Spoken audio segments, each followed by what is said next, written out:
Je voudrais maintenant dire quels sont les 4 facteurs qui constituent non moins indiscutablement des obstacles importants à la solution binationale. Le premier, qui devrait tous nous concerner ici, c'est la question de la volonté des 2 peuples. Il serait quand même paradoxal qu'on impose à 2 peuples qui n'en veulent ni l'un ni l'autre un État démocratique binational.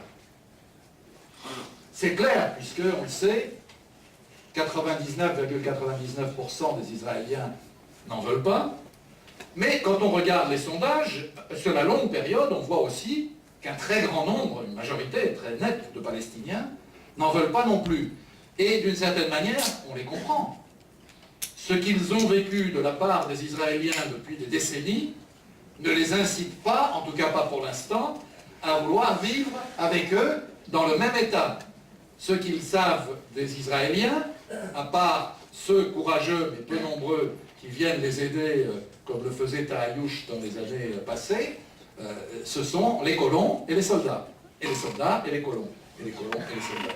Donc, on comprend qu'il n'y ait pas un désir puissant de se retrouver dans le même État. Donc, au moins temporairement, je le dis s'il n'y a pas de représentant du CRIF dans la salle qui va dire ça y est, c'est la destruction d'Israël par étapes, mais au moins temporairement, on comprend que les Palestiniens, je crois aussi les Israéliens, aient le besoin de vivre dans leur propre État avant d'envisager une autre formule. Le deuxième argument relève de la lucidité politique. Et je voudrais quand même attirer votre attention sur ce point.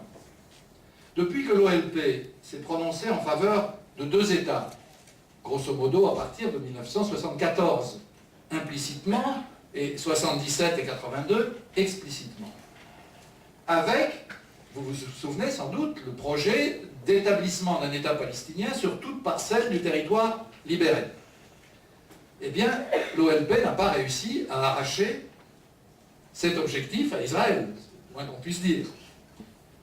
A fortiori, comment pourrait-elle, et comment pourrions-nous, arracher à Israël un État binational qu'il perçoit comme sa destruction, puisque la conception sioniste d'un État juif implique, ce qui a été dit déjà dans le débat, à la fois le contrôle de la terre, mais aussi une majorité juive sur cette terre.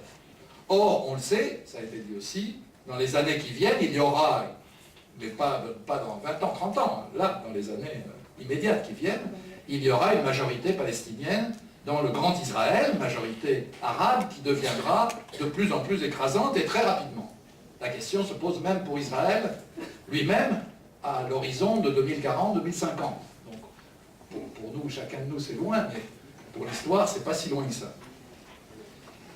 Donc, c'est clair que la création d'un État palestinien indépendant, aux côtés d'Israël, peut apparaître, pour ceux des Israéliens qui sont prêts à entrer dans cette réflexion, comme l'était Yitzhak Rabin, peut apparaître comme un moyen de préserver l'existence d'Israël en tant qu'État juif, en tout cas tant que la majorité des citoyens israéliens le souhaitera. Troisièmement, et c'est aussi un obstacle auquel on ne pense pas toujours, est-ce que l'État binational ne risque pas de se résumer à la réalité actuelle, c'est-à-dire un État d'apartheid? Par exemple, quid du statut des 2 peuples, dont aujourd'hui l'un jouit de tous les droits et l'autre d'aucun? Quid du statut des colonies dans un État binational? Est-ce qu'il faudra accepter le maintien des colonies au nom de la continuité géographique? Quid des garanties données à chaque peuple, à chaque religion, quant à la préservation de ses intérêts? Les binationalistes du Yishuv dont je parlais tout à l'heure avaient beaucoup travaillé, de manière un peu théorique, sur la structure juridique, y compris constitutionnelle, qui permettrait de garantir pour chacun les droits qui étaient les siens au départ. Je crois, pour le dire clairement, que la bataille pour l'égalité des droits, c'est-à-dire une bataille dans un seul État pour que l'ensemble des citoyens aient les mêmes droits, qu'ils soient arabes, aux juifs, qu'ils soient musulmans, juifs ou chrétiens, eh bien cette bataille risque d'être très longue et très ardue.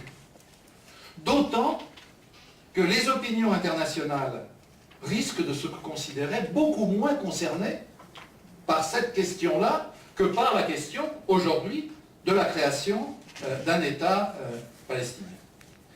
Ce qui m'amène à un quatrième et dernier problème. Si la ligne politico-diplomatique de l'OLP, on l'a dit, n'a pas abouti à la création d'un État palestinien au fil des décennies, elle a néanmoins, et je trouve qu'on ne l'a pas assez dit dans ce débat, depuis hier, enregistré un acquis tout à fait considérable. C'est qu'aujourd'hui, pour la communauté internationale dans son ensemble, pour les Nations Unies, pour le droit international, l'idée d'un État palestinien à côté de l'État d'Israël va de soi. Elle est une base, et c'est une base extrêmement forte et qui rallie toujours plus, je dirais, de conviction à l'échelle internationale. Cet acquis, qui est donc un point d'appui considérable, est-ce que nous ne risquons pas de le perdre si les Palestiniens décident de changer de stratégie et de prendre comme but un État binational?